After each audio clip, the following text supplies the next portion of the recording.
예, 경제 전반에 대한 흐름들, 특히 인플레이션과 관련된 우려들을 어떻게 우리가 해석을 해야 될지 이 부분 체크해 보도록 하겠습니다. SC 글로벌 센터 김선규 소장과 함께합니다. 어서 오십시오. 안녕하세요. 예, FOMC 회의 결과가 나오기도 했습니다만 그와 관련해서 경제 해석들은 좀 말미해 보도록 하겠고, 일단 어쨌거나 인플레이션에 대한 우려감들, 이것 때문에 이제 당연히 국채금리 얘기를 계속할 수밖에 없는데. 현구간 좀 어떻게 보시는지, 그리고 지금 나오고 있는 이런 인플레이션 우려에 대해서 시사하는 바가 무엇인지 좀 설명해 주시죠. 일단 지금 인플레이션이 일어나는 이런 이유는 딱 하나입니다. 일단 돈이 많이 풀렸다거든요. 예. 그런데 이제 돈이 얼마나 풀렸는가를 보면은 정말 우리가 상상하는 것 이상으로 굉장히 많이 풀린 거를 볼 수가 있어요. 네. 그러니까 일단 제가 가장 우려하는 건 뭐냐면 2008년도 금융위기 이후에 버냉키 의장이 한 6조 달러 이상을 풀어가지고 이제 한 10년 이상, 12년 정도죠. 그 정도를 거의 끌었단 말입니다. 네. 그러면서 간신히 이제 그 금리도 한 3%대까지 끌어올리고 그 다음에 이제 서서히 테이퍼링을 하려고 하던, 쉽게 얘기해서 시장에 풀려있던 자금들을 이제 서서히 조금 조정을 하려던 그 시기에 다시 코로나가 발생을 한 거죠. 네. 그러고 나서 이제 이것 때문에 전체적으로 락다운이 돼서 실제 실물단 자체가 스탑이 돼 버리니까 이거를 어떻게든 굴리기 위해 가지고서 일단 있는 사람은 살아야 되잖아요. 네. 그래서 그것 때문에 엄청나게 많은 스티뮬러스 팩을 계속, 쉽게 얘기해서 돈을 계속 풀었단 말입니다. 근데 그게 2008년도에 풀었던 것보다 더 많은 양이 실제로는 더 풀렸다고 봐야 되고 앞으로 더 풀릴 거라고 봐야 되는 거거든요. 네. 그러면은 돈이 이렇게까지 풀린다, 그리고 실물단이 회복이 되지 않는다 그러면 인플레이션은 올 수밖에 없는 거죠. 일단 저는 그렇게 보고 있는 겁니다. 그러니까 경기 회복의 사인들은 확실히 나타나고 있고, 근데 네. 지금으로서 돈을 다시 걷어들이기는 힘들 것 같고, 돈은 네. 계속 풀리고 어마어마하게 풀리고 있으니 네. 그러면 당연히 인플레이션 쪽으로 이론적으로 갈 수밖에 없는 건데, 그렇죠. 지금 상황으로 봤을 때는 그런데 인플레이션까지는 아니야. 그래서 나오는 게 이제 리플레이션인 거고. 네. 그러면 금융시장이 이렇게 심각하게 걱정할 게 있었나? 그러니까 결과론적으로 그런 생각들을 좀 하거든요. 어떻게 보세요? 일단은 금융시장의 입장에서는 이제 유동자금이 들어오는 것은 환영할 일이죠. 언제든지. 그렇죠. 그렇기 때문에 이 금융시장에서는 아무리 많은 돈이 들어온다 그래도 무슨 돈이 들어오면 일단은 무조건 하고 웰컴입니다. 네. 웰컴이고. 그러면 이게 어떻게 되냐면은 제일 중요한 거는 일단은 이 돈이 그럼 어디로 가느냐인데, 주식시장에서는 이제 받아줄 수 있는 용량이라는 게 있잖아요. 예. 시총도 있고 뭐 여러 가지 이거를 자금을 운용할 수 있는 어떤 움직이는 쉽게 얘기해서 왁구라 그러죠. 어떻게 네. 보면은 그 크기가 이제 다 찼기 때문에 이 돈이 이제 채권으로 지금 옮겨갔다고 보시면 되는 거죠. 그래서 채권하고 그다음 채권 선물 시장, 이 양쪽으로 이제 분산이 돼가지고 들어가는 건데, 문제는 지금 이제 미국 10년물 국채 금리가 지금 1년 동안에 움직이는 걸로 봤을 때는 계속 이제 올라가는 걸로 이렇게 지금 올라가고 있거든요. 이건 이제 어디서 나온 거냐? 연준에서 제가 가져온 자료예요. 네. 연준 프레드에서 가져온 자료인데, 지금 일단 1년 동안 해가지고서는 계속 쭉 상승하는 모습을 보여주고 있습니다. 네. 이게 뭐냐면은 이 올라가는 시점부터 했을 때 계속 이제 미국이 국채를 풀어가지고 스티뮬러스 팩, 그러니까 이제 경기 부양책을 하기 해가지고 채권을 발행하고 그다음에 돈을 풀었단 말이에요. 네. 그럼 이 푼 돈들이 계속 이제 너무 많이 나가니까 이제 미국 채권 자체에 대한 신뢰가 떨어지기 시작하는 거죠. 네. 그러면은 거기에 대해 가지고 프리미엄으로 들어가는 채권 가격이, 금리가 자꾸 올라가는 거예요. 그렇죠. 그래서 실제로 기준 금리는 제로 금리인데 이제 프리미엄이 자꾸 올라가고 있으니까 결론적으로 신뢰도가 이제 떨어지기 시작했다라고 보는 거죠. 그래서 이제 시장 금리가 계속 오르고 경기 회복 사인들이 나오다 보니까 연준에서도 그러면 금리 올리는 거 아니야라는 불안감 때문에 지금 이렇게 걱정을 했다가 FOMC에서 다시 한번 슈퍼 파월이 어느 정도 안정을 시켰는데 그것도 역시 뒤에 잠깐 얘기해 보도록 하겠고, 그 전에 원자재 가격 상승이 계속 이어지다 보니까 인플레이션 우려가 나오고, 또 곡물 가격 상승이 계속 이어지다 보니까 에그플레이션 우려가 나오는 거 아니겠습니까? 그렇습니다. 근데 아직 그 수준까지는 아니더라도 전조 현상들은 나오고 있는 게 맞거든요. 네. 좀 어떻게 보세요? 지금 이제 인플레이션이 올 수밖에 없는 것이 이제 채권 시장들이 사실상은 거의 돈이 들어갈 만큼 들어온 거예요. 그러면 이제 여기서는 결국 이제 원자재 쪽으로 돈이 유동자금 옮겨갈 수밖에 없는 거죠. 네. 저는 일단 지금 여기에서 가장 큰 문제는 유동자금이 굉장히 많이 풀리고 이 유동자금이 계속 이익을 찾아서 돌아다닌다는 거죠. 예. 그러면 했을 때 이제는 원자재 시장에서 이익을 보기 위해 가지고 이 유동자금은 들어올 거라는 겁니다. 그리고 이것 때문에 당연히 유가를 비롯해 가지고 각종 그 식량이라든가 아니면 이제 농축산물 정책에서 그쪽하고 그 다음에 철광이라든가 구리 이쪽으로도 이제 들어가는 거죠. 그럼 이것들이 이제 기본적인 이 원자재 가격이 당연히 인플레이션이 올라갈 수밖에 없고 네. 그러면은 여기에 따라 가지고서는 이제 아무리 실물 경기단이 회복이 되고 그다음 공장이라든가 생산이 이제 활발하게 된다 그래도 결국은 일단은 재료값이 올라가면은 당연히 제품 가격이 올라가고 그렇죠. 그러고 나면은 결국은 이제 인플레이션은 올 수밖에 없는 거거든요. 그러면 여기에 대해서는 전조라기보다 사실은 이제 그게 이제 그 도입부에 들어갔다고 보고 있고 앞으로 인플레이션은 좀 더 심해질 수 있다라고 저는 일단 그렇게 보고 있습니다. 근데 지금 이제 저희의 얘기를 들으시는 시청자 분들 중에서는 야, 경기 회복이 된다는데 그럼 좋은 거 아니야?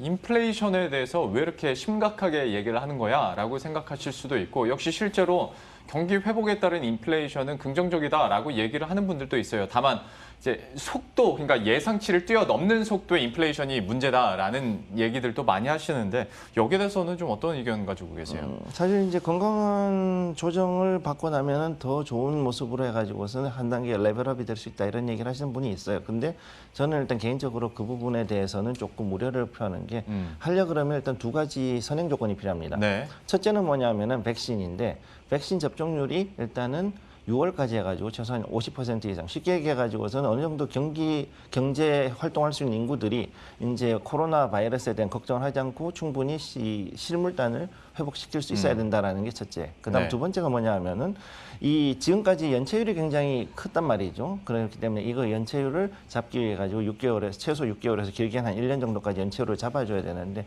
역시 요 프레드에서 나온 요 자료를 볼 것 같으면은 이 작년 3분기부터 해가지고서 이 연체율이 급격하게 올라간 걸 볼 수 있습니다. 네. 미국 가계 같은 경우. 이 미국 가계가 지금 현재 6개월 동안 작년에 그 모기지 상환 유예를 받았었는데 그거를 받았음에도 불구하고 12월부터 해가지고 엄청나게 지금 상승한 걸 볼 수 있거든요. 그럼 여기에서 봤을 때는 일단 641억 불어치를 지금 현재 연체가 지금 돼 있는 상태고 내려가는 속도가 지금 그렇게 완만하게 내려가지 급격하게 내려가지 않고 있단 네. 말이죠. 그럼 이걸 해결하기 해가지고 지금 현재 바이든 행정부에서 얘기하는 그 1조 9천억 달러짜리 스티뮬러스 팩이 들어가서 과연 모기지를 어느 정도 상쇄해 주느냐가 이제 가장 큰 핵심이 되는데 네. 그럼 지금 현재 이거 가지고서 그럼 그동안 밀려있던 스티뮬러스 팩을 쓰느냐 아니면 이 사람들이 아 이거 이제 돈 들어왔으니까 이제 좀 써보자 그러고서는 또 흥청망청 쓸 것이냐 이런 얘기에 대해 지금 월스트리트저널에서는 지금 우려를 하고 있거든요. 네. 그 기사에서는 그럼 이런 부분을 봤을 때 자 그러면은 물건을 쓰는 것이 중요하냐 아니면은 빚을 줄이는 것이 중요하냐 했을 때 사람들의 고민은 되게 이제 여러 가지로 갈라지게 돼 있어요. 그렇겠죠. 네. 근데 지금 현재 급한 불을 끄고 어느 정도 해가지고 급한 불을 끄고 나면 다시금 이제 또 쓰니까. 네. 그럼 이렇게 해가지고 했을 때 그러면 자 이걸 가지고서 어느 정도는 경기가 회복되는 것처럼 보일 수는 있어요. 네. 그거는 충분히 있을 수 있는데 그러면 여기에 대해 가지고 그럼 연체에 대해 가지고 어느 정도를 더 커버를 해줄 것이냐가 진짜 핵심인 거죠. 예, 지금 일단 특히나 미국 같은 경우는 2주에 한 번씩 페이첵을 받는데 네. 이 그래 가지고서는 지금 이 월급을 못 받은 사람들이 엄청나게 많단 말이죠. 예. 그러면 하루 벌어 먹는 사람들이 없으면은 이런 게 할 게 없으면은 이거는 언제든지 다시 꺼질 수 있는 거품이라는 겁니다.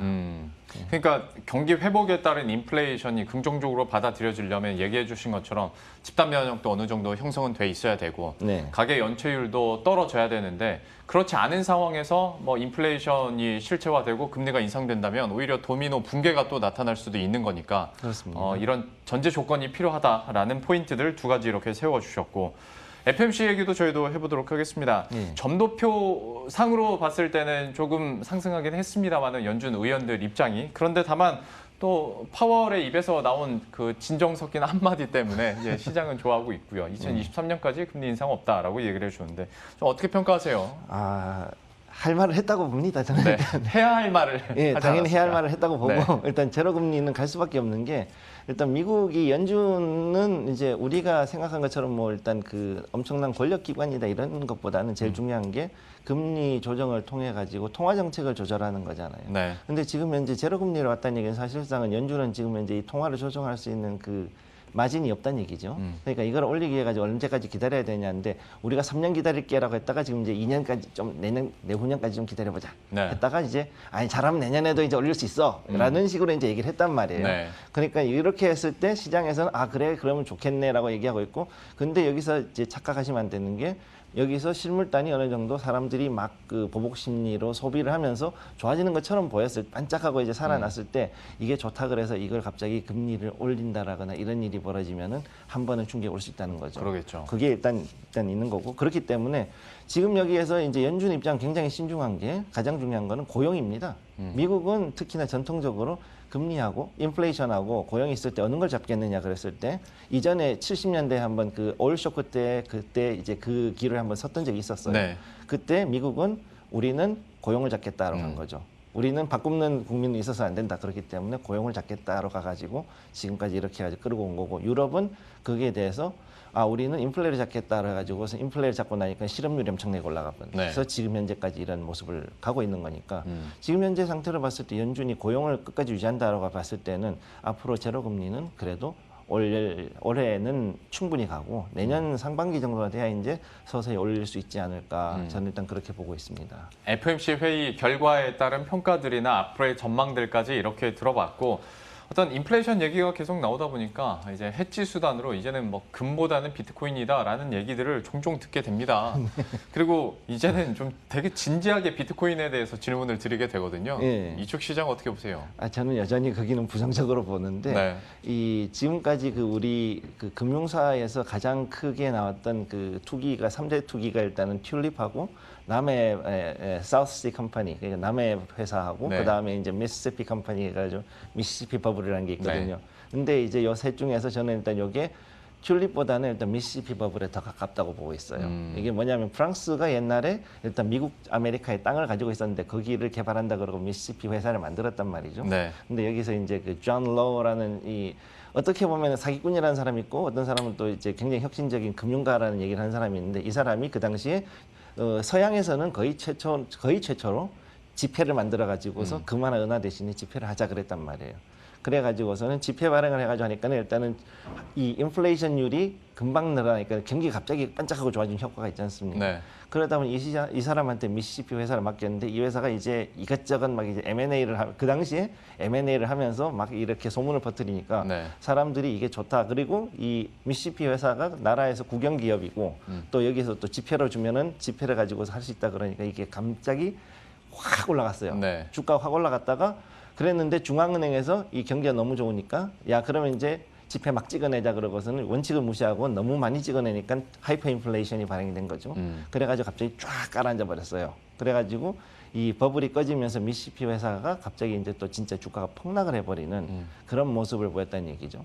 그럼 지금 봤을 때는 이 비트코인이 지금 현재 과연 통용이 될 수 있느냐? 어느 정도는 되겠지만 그렇다고 해서 뭐 물론 이제 테슬라나 이런 데서도 쓴다라고 선언을 했었는데 또 지금 될지 안 될지 아직 잘 모르는 상태고 네. 뭐 여러 가지 상황으로 봤을 때 아직까지 그렇게 유통이 크지 않은 상태에서 소문만 무성하고 그 다음에 이런 그 어떤 그 보증을 해줘 즉 담보 주체가 확실하지 않은 상태에서 이렇게 움직이는 것이라면은 이거는 분명히 어딘가에서 문제가 생길 수 있다라고 저는 그렇게 보고 있습니다. 비트코인과 관련해서는 요즘에 투자하려는 분들도 그리고 직접 하시는 분들도 많고 전문가들도 해지 수단으로 이제 비트코인을 눈여겨봐야 된다라는 얘기들을 많이 하긴 합니다만은 그래도 아직까지는 좀 불안하다, 실체를 잘 모르겠다라는 쪽으로 한번 얘기를 들어봤습니다. 인플레이션과 관련된 얘기들 전반적으로 이렇게 정리를 해드렸고요. SC 글로벌 센터 김선규 소장과 함께했습니다. 오늘 말씀 고맙습니다. 고맙습니다. 네, 그럼 저희도 여기서 인사드리도록 하겠습니다. 식사 맛있게 하시고요. 저희들은 내일 이 시간에 또 새로운 이슈들과 전략 들고 다시 찾아뵙도록 하겠습니다. 시청해주신 여러분 고맙습니다.